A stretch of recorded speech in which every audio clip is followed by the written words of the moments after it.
Rien de tel qu'une belle balade pour commencer un numéro Citévision.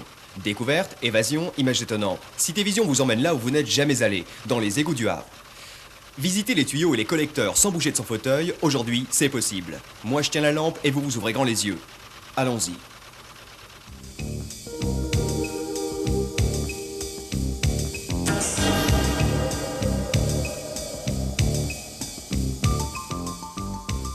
En 1894, le réseau d'égouts est d'environ 40 km.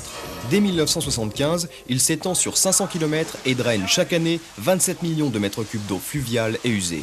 35 égoutiers soignent 7 jours sur 7 les entrailles de la cité. Un métier pénible et dangereux. Pourtant, ce travail trop méconnu est absolument nécessaire pour sauvegarder l'élément indispensable à la survie de l'homme, l'eau. Le travail d'un égoutier à sous-sol, je dirais qu'il est de deux ordres, il a deux fonctions. La première, c'est la surveillance des collecteurs. Alors, je parle surveillance de l'état de la maçonnerie et de l'état d'encrassement du collecteur. La deuxième fonction des égoutiers est le nettoyage des collecteurs, autrement dit, enlever les dépôts qui sont déposés dans les ouvrages. C'est un travail difficile et dangereux. On peut glisser, on peut tomber, il peut nous arriver des tas de choses. Les égouts, ça veut bien dire ce que ça veut dire. On travaille parmi les excréments, il arrive de voir passer des rats morts, c'est pas très sain en fait. Enfin, disons qu'on a tout ce qu'il faut pour bien se nettoyer après, bien se désinfecter. Alors, le weather,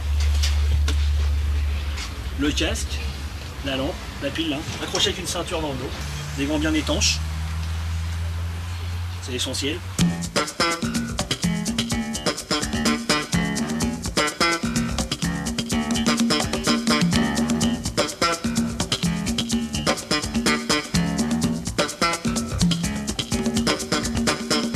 La caméra est orientable, montée au bout du chariot. Ce chariot descend dans le collecteur, il est philo-guidé, télécommandé donc à partir du camion qui se trouve en surface. Et l'égoutier qui pilote la caméra en fait, donc la fait avancer, la fait reculer, oriente la tête en fonction des branchements qui arrivent à droite, à gauche, constate les fissures, peut faire des gros plans sur ces fissures. Et ensuite ces rapports nous sont transmis, sont archivés, sont analysés pour programmer d'éventuels travaux.